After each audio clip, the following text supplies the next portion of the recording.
Why you shouldn't buy a business that is for sale.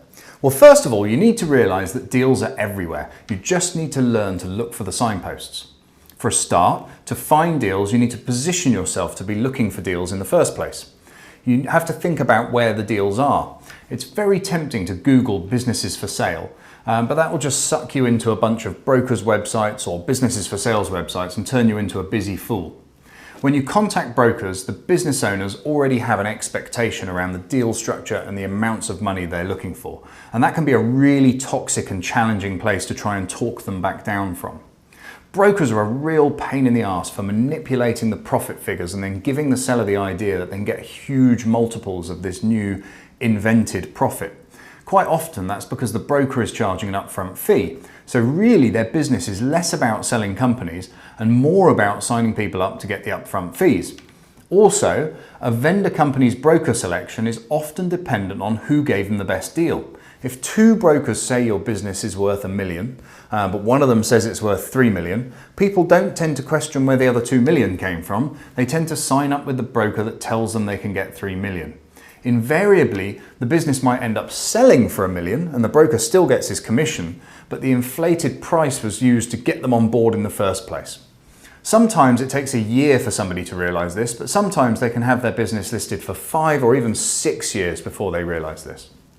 Property experts don't spend their days staring in estate agent windows, and you shouldn't be looking for businesses for sale on websites or with brokers or with insolvency practitioners. If you're looking to acquire a business, don't look for businesses that are for sale. There are so many reasons, but I'm going to give you a few here. You're probably dealing with a broker. Not always, but with a lot of businesses you end up dealing with a broker. The broker can't make a decision, and they're only interested in getting the highest price as they get a percentage of the deal. You want to deal directly with the principals. You need to build rapport. You need to get to the bottom of their motivations and their needs so that you can present a deal structure that solves their issues and gets you a deal. It's the win-win scenario that you're trying to create. You can get into the competitive bid situation, meaning that you're being played off against another buyer, real or imaginary. The fact is that they're actively selling and it creates huge time traps where you invest weeks or even months of your time only to find out they had a cash buyer all along and they just wanted you as a stalking horse. They have really high expectations. You know, their better half is down at the Mercedes showroom picking out the leather colours for the interior, and you've got to try and talk them back from that one. They've mentally checked out of the business already. So, businesses frequently decline in the year after they're put up for sale as the owner is mentally checked out. Look, it can take about 9 to 18 months to sell a business in the conventional way, and that's just the physical process. And that's when you've got a buyer already there. So deal fatigue can really set in, affecting the business, which means that at the last minute, the buyer wants a better price, now for a much smaller business. So the next thing is then, who's going to run it? You don't want to buy yourself a job. A business for sale often means the manager, who's been running it for years, often massively underpaid, is leaving. And you need to jump into those shoes, which means you end up with a full-time job. What's more, if you do an LBO, a leveraged buyout, where you borrow money to do the deal, you not only have a full-time job, but all the money from that job then goes to the bank for the next 5 or 7 years. And that's assuming the business stays the same or grows. If it shrinks, the bank's going to take your house. So, business brokers have always manipulated accounts. If I'm being generous, let's say they've optimized the accounts. But hey, wouldn't you? When a business is being sold, it's amazing how good the year just before they sell it is when you compare it to the last 18 years that they've been in business. And of course, next year is going to be their best year ever. It's also common, especially when there's a broker, to add back expenses to inflate the profits and then multiply the profits up. So they might say something like they're selling the business for 5 or 6 times earnings, but they've added back, their salary, the interest charges from the bank, the coffee machine, half their phone bill, anything else that they can find in the business that they wish they hadn't bought, but they did.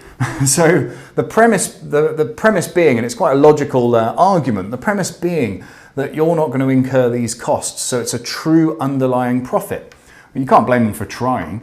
Any savings you can make are your upside. If they wish they'd run the business differently, well, then they should have run the business differently. So you're also always going to find the ones that have been reading too much TechCrunch.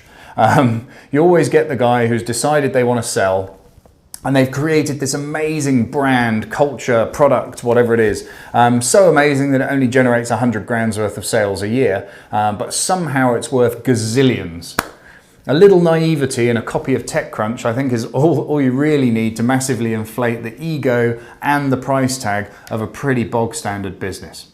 You really need to find a seasoned entrepreneur, one that's had a few more slaps around the face in their career, a bit of a realist. There's also loads of people looking for distressed companies, and they go to insolvency practitioners. With insolvency practitioners, it's too late. It's like a doctor looking for patients in a graveyard. If you're looking for a distressed deal, you want the guy who's thinking of ringing an insolvency practitioner, because the moment they do, it's dead. Most likely, everyone has lost their jobs, creditors are going to get stiffed, the clients are going to be left high and dry. If you can get in there before, you can rescue all of these people. Of course, insolvency may form part of the wider strategy, but it shouldn't be a source of deals. It's a tool, it's not a market. So what can you do? Well, I go into loads of different sourcing strategies on the Harbour Club that will give you a regular flow of deals. But one really simple idea you can start with right away is to start by positioning yourself as an investor. Practice your pitch and look for the signposts. Networking can be a hugely powerful way to do this. There are plenty of organised networking events specifically designed to do business. Try going to one of those events, stand up and say that you're an investor. To use a farming expression, it will be like flies on shit. You'll get everyone's business card immediately.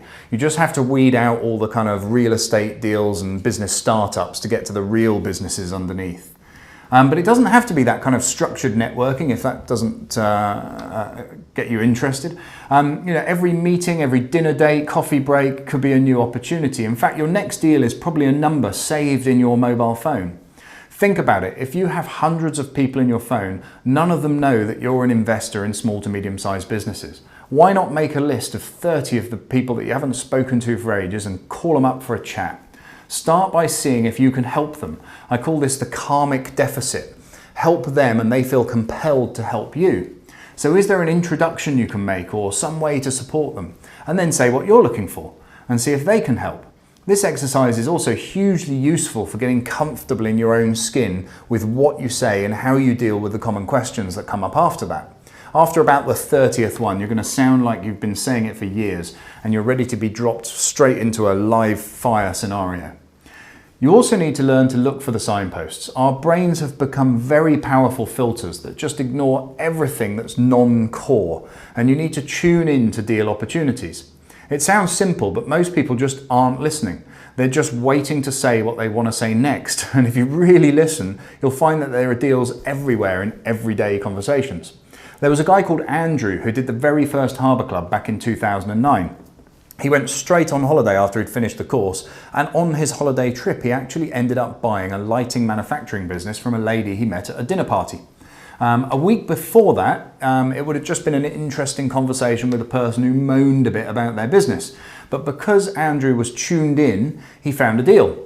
There are deals everywhere if you listen differently. At the Harbour Club, you'll learn this very important skill of applying a filter to how you listen. Your next deal is likely a contact in your mobile phone.